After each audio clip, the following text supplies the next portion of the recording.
Hey yo, what's up? Ako nga pala si BT at nandito ngayon tayo sa BT Reaction and welcome to my channel, Tunay na Kritiko. At meron po tayong papanoorin na isang video ngayon. Ito po ay nagbula kay Banat News TV.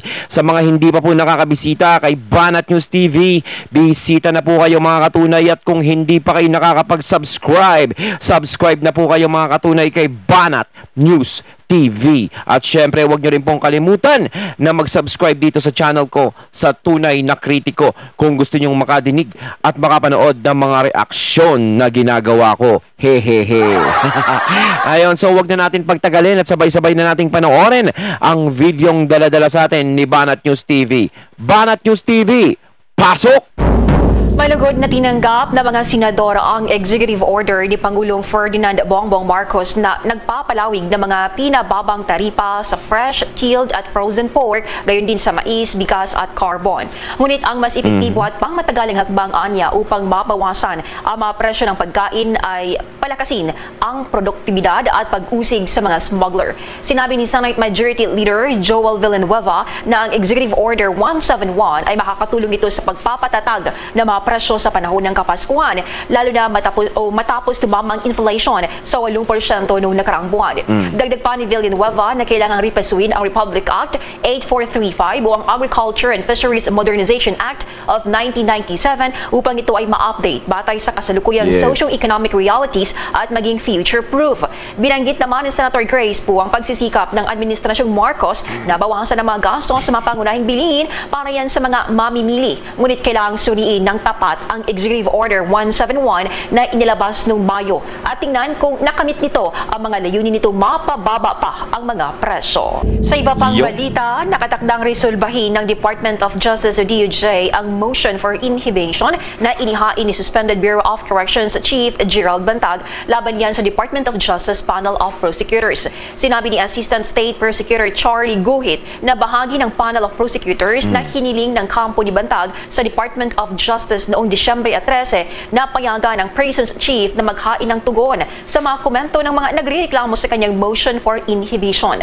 Pinagbigyan ng panel ang kahilingan ng Bantag at inutusang maghain ng kanyang reply sa loob ng 5 araw. Noong unang bahagi ng buwang ito, naghain si Bantag ng motion para inhibit ang Panel of Prosecutors mula sa kaso na sinabi ng kanyang abogado na si Rocky Balisong na nilayo na alisin ang otoridad ng Department of Justice na magsagawa ng preliminary investigation. Binanggit pa ni Balisong bilang isa silang dahilan para mapigilan ang pakikipagkalakalan ng barb sa pagitan niya ng mga opisyal ng Department of Justice, particular na si Justice Secretary Jesus Crispin Remulla at Bantag na nagsasabing ang nasuspende na Prisons Chief ay karapat-dapat sa isang impartial and independent tribunal. Samantala, sinabi naman ni Remulla na dapat harapin ni Bureau of Corrections Deputy Chief for Security Ricardo Zulueta ang mga reklamong pagpatay na inihain laban sa Kenya dahil sa pagpatay sa broadcast personality ni si Percy Lapid at ang sinasabing middleman sa kanyang slay contract na si Cristituto Villamor Palanya. Si Zulueta, ang Bureau of Corrections Deputy Director for Security Operations, ay naging kanang kamayan ni Bantag. Ayun, kailangan talaga na si Zulueta ay lumabas para malinawan lahat, no? Kung ano ba talaga ang totoo, no? Kasi talagang ikinakanta si Zulueta ng mga nasa bilibid na siya ang siya ang itinuturo pero walang direkta talagang nagtuturo kay General Bantag. So eto ang hinihintay ng lahat yung paglabas ni Zulueta at yung magsasalita siya. 'Di ba? Kumbaga, pwedeng nasa kanya yung katotohanan or pwedeng wala sa kanya. Yung ibig kong sabing wala sa kanya, baka maaaring alam nyo na, di ba? Uso-uso yung mga ikanta mo si ganto, ganyan. Tapos papangakuhan ka lang, maabsuelto ka, ganto, ganyan. Parang mga ganon, di ba? Masyadong, kala marami ako alam no? So, parang ganon, no? Hindi ko naman pinapangunahan, pero, syempre, parang baka mamaya, di natin alam kung ano talaga ang mangyayari paglabas ni Zulueta. Kung kay Bantag pa rin ba siya? Or hindi na, kung babaliktad siya. 'Di ba? Kasi kung talagang kay Bantag siya, o hindi niya talagang mailalaglag si General Bantag. kahit anong mangyari. Kasi kung talagang walang kasalanan si General Bantag na alam naman ni Zulueta, hindi niya para isabit si General Bantag. Kaya kay Zulueta talaga ang kasagutan nito. Kaya sinasabi nga na dapat lumitaw talaga si Zulueta. Kasi si General Bantag talagang lumalabas naman talaga. Ating spokesperson ni former President Rodrigo Harry Duterte Roque. na si Attorney Harry Roque. Napakagaling. Ayon sa kanyang programa sa telebisyon, aniya, kung ako naman ang abogado ni suspended Bucor Chief General Bantag, questionin ko yung intriga ng mga testimonya ng mga convicted fellows. Kasi bakit mo paniniwalaan? Mga kriminal yan. At ipapakita ko rin kung mayroong ibang ebidensya, lalong-lalo na yung physical evidence na imposible yung mga sinasabi nila. So tatanungin ko yung paano sila nagkaroon ng komunikasyon sa loob at labas. Siyempre, paano mo matitrace yung phone number na ginagamit para mag-communicate sa hitman sa labas? Ihawak talaga nung taong nasa loob. Mahirap yan. Kasi in the first place, bawal ang telepono sa loob ng Muntinlupa. Bakit sila nagkakaroon ng telepono? So hindi ko sinasabing madali mag-convict sa hukuman. Mas madali lang makasampa ng kaso. Pero siyempre, hindi enough para magsampa ng kaso yan. Kinakailangang mapatunayan ang nagkasala. Nananawagan naman ng mga netizen na sana ay mag-step down na si Rimulya at palitan na daw di umano ni Harry Roque. At ayon pa sa kanila, go for Harry Roque as replacement. Kayo mga katunay, pabor ba kayo na ipalit si Harry Roque kay Secretary Rimulya kung sakasakali? Di ba? For Rimulya, he is a good choice and best man as DOJ Secretary. Attorney Roque really deserves the post as DOJ Secretary. He is a man of honor and integrity. To Secretary Rimulya, please resign because we lost our trust and confidence towards DOJ unless you'll be removed from it as the head. God bless us all in our country. Will it better Attorney Roque to replace Rimulya Buing is so incompetent with his job. We support General Bantag. He is telling the truth. Yes na yes for Roque as DOJ. I am sure okay na okay siya at sa wakas ang mahal na PBBM kumilos na. My God bless Pinas for peaceful and really for change everything. And quote. Okay, lumantad na po si Ayun, bago natin ipagpatuloy, nais ko nga palang magbigay ng credits sa panonoorin nating video kay Sir Badong Aratiles. Ayan, meron din siyang channel. Supportahan natin yan mga katunay. Zulueta. Ito po yung lumitaw na, deputy ni General Bantag sa Bucor nung sila po ay na deputy director ng Bucor. At dininay niya po yung lahat ng mga paratang sa kanila ni General Bantag. Alam po ninyo, dininay. Ayan si Zulueta, ayan sinabi nga ni Sir Badong lumitaw at nagsalita, no? At dinidinay lahat ng mga paratang sa kanila ni General Bantag.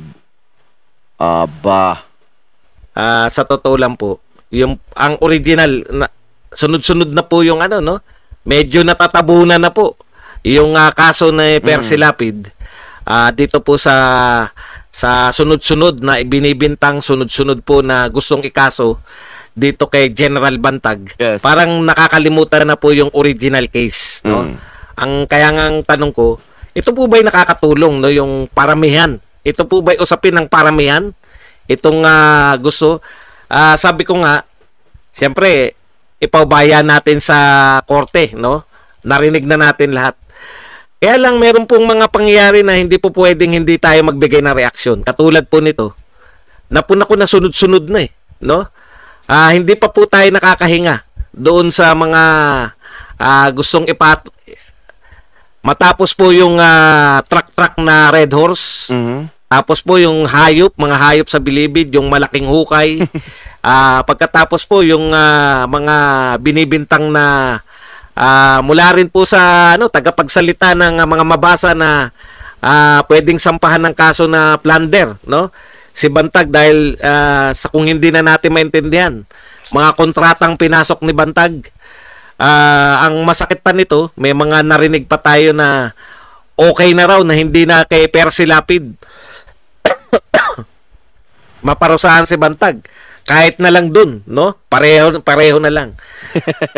Kumbaga, parang alam nila na talagang hindi naman talaga makakasuhan si General Bantag doon sa pangyayari kay Copper C. At kung makalaya si General Bantag o makalusot doon sa kasong yon, talagang meron pa silang ipapatong na kaso talagang matindi rin kay General Bantag. As in nga, paulit-ulit nating tinatalakay na ayaw talaga nila na makawala si General Bantag.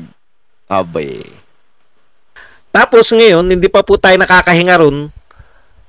Meron na naman po na bagong pahayag, meron na naman po sa media tayong nakita na isang PDL pa rin na sinasabi naman na yung mga high profile na namatay sa COVID ay kagagawan din po ni Bantag na naman. No? Tapos po, hindi pa po ganong natatalakay yan, hindi pa po napag-uusapan gaano sa media. Eto na naman po yung mga ano po to, yung mga leader po ng mga gang sa ano tawag doon, mga inmates po ng mga leader ng mga mayor yata. Ito yata yung mga mayor na tinatawag kung di ako nagkakamali. Ano na naman po, no? Meron na naman pong bintang kay General Bantag na sila ay parang napagtripan na lang, no? Nung minsan lasing. Hindi ko po maintindihan sa kabila ng lahat ng yan. Ito po ba talaga sa inyong palagay ay makakatulong sa original case? Napakarami po Napakaraming parang yung iba parang kamangha-manghana, no? Na lahat na lang binibintang kay General Bantag, kulang na lang pati pagpatay kay Rizal ibintang.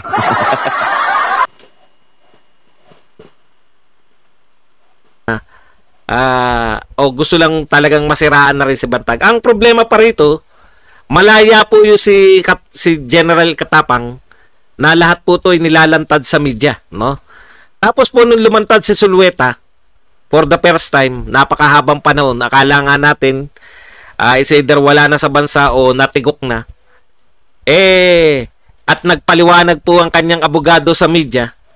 Bigla pong magsasalita si DOJ Boying na sana sa proper quorum, no? O sa proper na nagsalta sa korte. Teka po pala.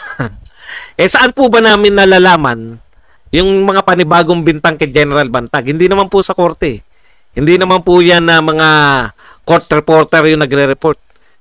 Nakikita po namin with video sa mga nag-aakusa kay General Bantag na sa media. Ngayon, pag nagsalita po, alam ko, minsan pa lang lumantad si Zulueta.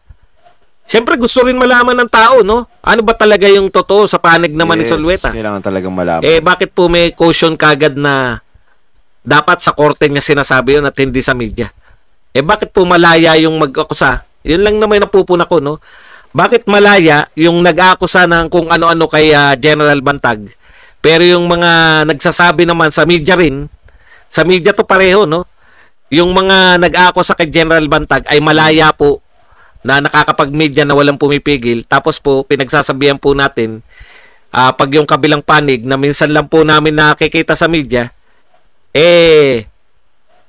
sasabihin po natin na sana hindi sa media nagpapaliwanag. Ang point ko lang, hindi ko po alam kung yan po ay, kasi hindi naman ako korte, wala naman ako doon, kung yan po bang lahat ng akusasyon na yan ay tama o hindi. Pero sana, isa-isa lang. Alam nyo, kasi dumadami yung, hindi ko alam kung sinasadya nyo na paramihin yung akusasyon para maging hindi nakapanipaniwala, no? O matabunan na yung Percy Lapid case. Hindi ko na alam kung ano nang nangyayari. Kasi po para sa amin, noong unang sumabog yung Percy Lapid, napakalaking issue, napakalaking usapin, no? Na talagang nakaka-shock sa mundo na may pinatay pa na sa modernong buhay, may mga kuha ng CCTV, napakalalakas ng loob na patayin si Percy Lapid. Pero sa mga sumunod na mga revelasyon, parang natabunan na po yung original na kaso. At yung pamilya po ni Percy Lapid, parang okay lang din sa kanila na matabunan na yung Percy Lapid. Hindi ko po maintindihan kung bakit. Kasi kung ako ang pamilya ni Percy Lapid, tutukan muna natin tong kaso ng kapatid ko. Di ba? Nawawala na kami sa eksena. kung ano-ano na yung binibintang nyo kay General Bantag. Ayun, at ating natunghayan ang video na nagmula kay Banat News TV at syempre credit sa Sir Badong Aratoles. Ayan ha. Ayun nga yung sinasabi ni Sir Badong, nawawala na sa tunay na istorya yung talagang kasong to, no? Nawawala na kay Ka-Percy at nagiging iba na, no? Talagang parang ine-expect na nila sa sarili nila na si General Bantag makakalusot dito sa kaso ni Sir Percy kasi nga syempre napakahina ng ebidensya na ibinabato kay General Bantag at walang direkta talaga nagtuturo kay General Bantag. Yan, di ba? So, ang nangyayari tatambakan na naman ng ibang kaso si General Bantag para talagang hindi to makalusot sa iba, no? At matatabunan nga talaga, makakalimutan yung kaso talaga ni Sir Percy Lapid na talagang dun talaga nagsimula lahat. So talagang patuloy pa rin nating subaybayan ang tagpong ito kung hanggang saan ito aabot. So once again, I'm BT and I'm out. Peace!